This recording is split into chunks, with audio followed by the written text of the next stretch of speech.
Bună, dragilor, și bine ați venit la o nouă citire. De această dată te invit la o citire generală, iar dacă ai intrat pe acest videoclip, înseamnă că ai aici cu siguranță un mesaj pentru sufletul tău. Să vedem așadar ce mesaje are tarotul în momentul de față pentru tine. Văd că în momentul de față cineva se simte trădat, mințit. Văd o oboseală a cuiva. De asemenea, văd aici faptul că există o oarecare liniște, există o oarecare răceală, fie într-o relație, fie în general în viața ta. Văd pe cineva care are niște secrete. O lipsă de comunicare, văd aici că generează tot felul de idei, tot felul de lucruri. Da? O legătură văd cu o zodie de aer, Gemeni, Balanță, Vărsător. Unii văd că așteptați niște răspunsuri privind o instituție publică. În momentul de față, văd faptul că fie te simți dezamăgit de cineva și încerci să cauți informații despre persoana respectivă. Fie unii dintre voi sunteți supărați pe dragoste, pe muncă și încercați să găsiți soluții. Dar văd aici foarte mult spionaj. Această dezamăgire determină pe cineva să facă un spionaj, să se intereseze. Să văd și o persoană acidă în vorbe, cineva care e mai agitat. Da? Hai să vedem provocarea. Ține de regele de monede. O conexiune cu o zodie de pământ, Taur, Fecioară, Capricorn. Provocarea ține de faptul că lucrurile se mișcă aici foarte greu. Provocarea ține chiar de lipsa unor activități. Aici mai văd și o persoană obosită. Deci unii poate sunteți obosiți și aveți nevoie de o pauză, aveți nevoie de odihnă. Pentru că văd o activitate mentală foarte puternică. Provocarea poate să mai țină de niște idei vechi pe care cineva le are, de o încăpățânare pe care o persoană o are și e foarte puternică aici.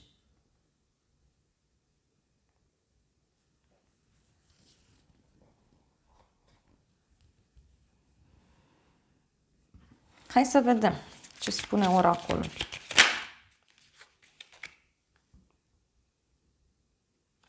Ți se spune să îți inviți fricile la cafea. Deci poate pentru unii ar trebui aici să stați de vorbă cu cineva, cu un prieten, cu persoana iubită. Cineva are nevoie de spațiu, deci chestia asta trebuie să încetinească puțin, pentru că cineva are nevoie de libertate. E nevoie să petreci un timp cu tine în momentul de față. Are legătură pentru unii dintre voi, mai ales dacă ești femeie, cu ideea aceasta că încă nu ești căsătorită. Da? Faptul că nu te simți împlinită din acest punct de vedere sau simți că nu ești într-o relație stabilă și din acest motiv ești supărată sau te simți ciudat, te simți aiurea. Pentru unii poate să fie vorba despre o avansare la muncă, despre bani, dar în general văd aici că cineva nu se simte bine tocmai pentru că, știu eu, consideră că nu are o soție sau pentru femei considerați că încă nu sunteți într-o relație stabilă. Dar văd aici o trădare legată de bani. Unii puteți să fiți într-un triunghi amoros și atunci de aici să fie toată situația. Hai să vedem ce anume se întâmplă în toată povestea asta. Și avem pajul de monede și cu 5 de spade. Aici se află un adevăr, văd eu. Văd o persoană care va studia mult mai intens o problemă. cineva care va face niște lucruri noi privind planul material. De asemenea, văd o legătură cu niște persoane mai tinere și niște vești mai puțin plăcute care pot apărea aici. Dacă aștepți un răspuns din punct de vedere profesional, acesta apare, doar că fie e nevoie să faci tu un compromis în situația asta, fie e nevoie să îți urmărești puțin propriul interes. Unii văd aici că vă veți face anumite activități, fie mergeți la cumpărături, fie faceți ceva foarte plăcut pentru sufletul vostru. Da? Soluția e luna. Soluția este să-ți asculți intuiția, să te odihnești, văd aici.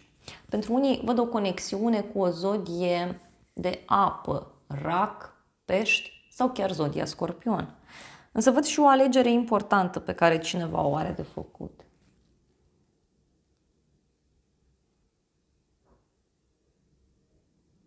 Soluția poate să vină din partea unei femei sau din zona aceasta a ocultului. Vezi că ai intuiție, cam știi ce ai putea să faci. Visezi, ai tot felul de informații care apar aici pentru tine.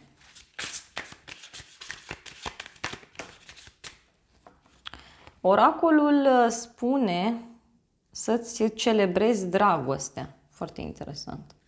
Uite, soluția poate să vină undeva la o vreme de seară, printr-o vizită surpriză pe care o ai. Ți se spune să te bucuri de tot ceea ce ai. Ți se spune să faci ceva special, spontan.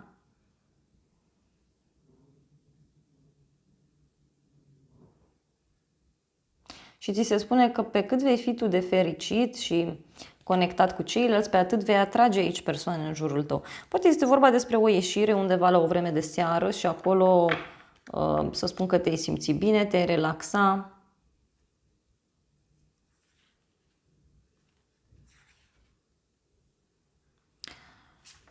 E important aici să te și iubești pe tine, pentru că în unele cazuri văd că vei primi o invitație, poate, la o ieșire sau primești un sfat din partea unei persoane cu o intuiție mai mare și lucrurile astea chiar te-ar putea ajuta foarte mult.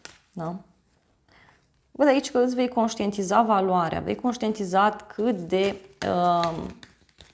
important ești, vei conștientiza puterea ta.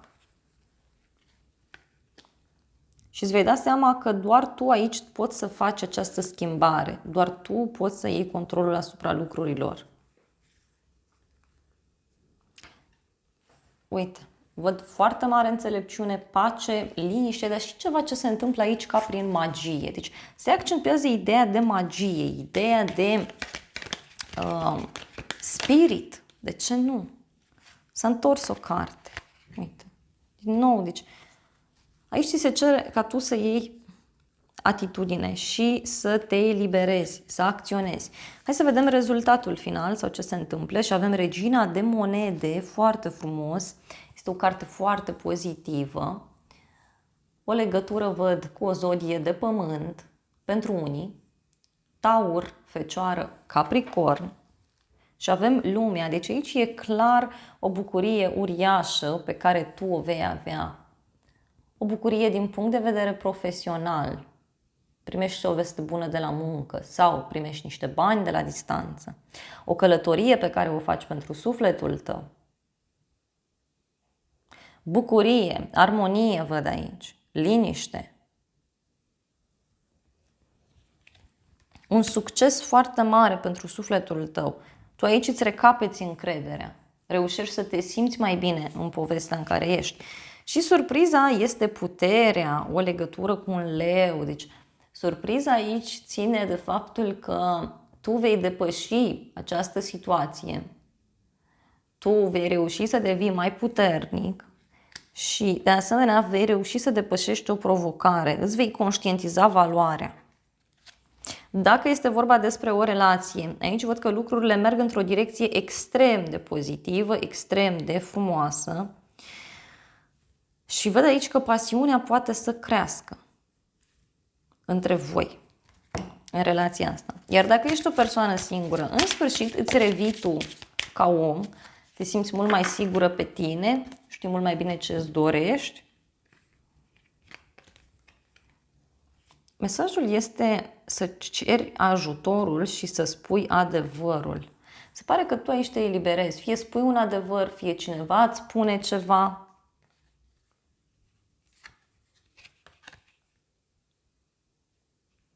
Este timpul să accepți ajutor din partea celorlalți. Asta ți se spune. Sună acea persoană, sună-ți un prieten, comunică cu ceilalți.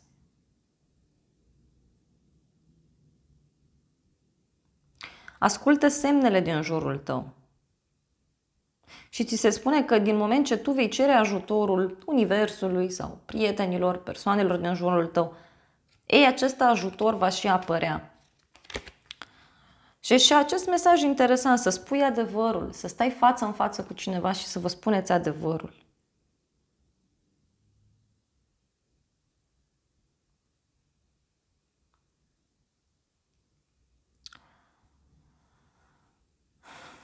Sau poate cineva care a ascuns un adevăr, da? Acum în sfârșit vrea să ți-l spună și atunci te eliberezi. Te eliberezi. Să vedem și celălalt oracol ce spune. Deci se clarifică o situație.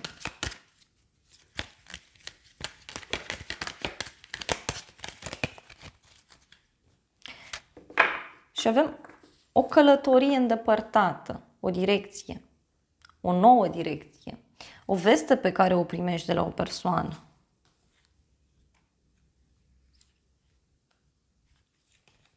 Este ceva legat de o femeie în vârstă, de o supărare, cineva care are niște probleme, da?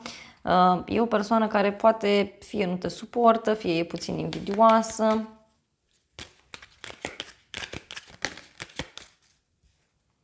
Și mai văd o legătură, uite, cu un bărbat, o moștenire. Deci e vorba de un cuplu vechi aici. Sau este vorba despre două persoane mature.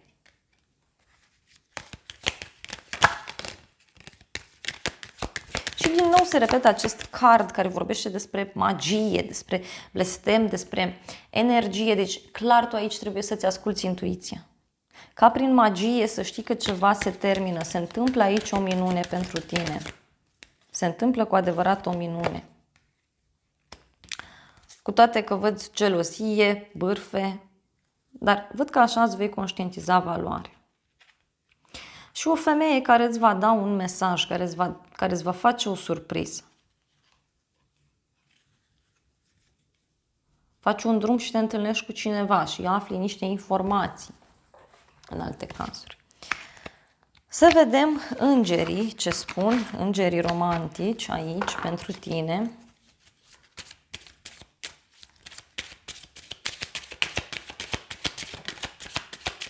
Poate afli un adevăr. Uite, într-o relație de dependență aici este o relație în care sunteți dependenți emoțional unul de celălalt sau unul dintre voi are niște obiceiuri mai puțin plăcute. Și aici văd căsătorie. Această situație se finalizează cu o căsătorie. Foarte interesant. Deci pentru unii se rezolvă aceste probleme. Pentru că foarte curând veți avea o discuție care vă va face să vă cunoașteți mai bine. Și de asemenea foarte curând se va decide ceea ce tu vrei. Foarte curând. În momentul de față văd că tu, da, strigi după acest suflet pereche, îți dorești să te împaci, îți dorești să cunoști o persoană și, așa cum spuneam, poate să apară foarte curând. Și mie mi-apare aici o separare, o despărțire, un final legat de familie, un final legat de o problemă veche care tot este acolo în sufletul tău, este în viața ta, și care ea va fi eliminată. Și te văd liniștit, fericit, mulțumit. Dar să vedem ce e cu această codependență.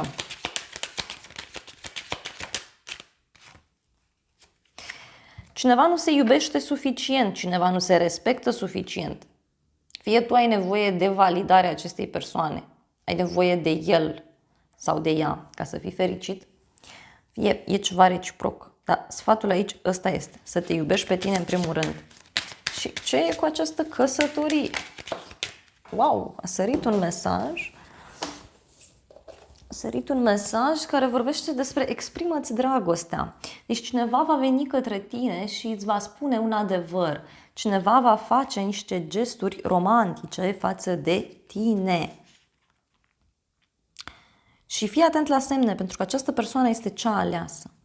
Dragilor, acestea au fost previziunile de această dată. Eu vă mulțumesc pentru atenție, vă mulțumesc pentru like-uri, pentru comentarii, pentru mesajele frumoase, pentru faptul că v-ați abonat acestui canal. Dacă nu ai făcut-o deja, îți mulțumesc în avans pentru că sunt sigură că o vei face.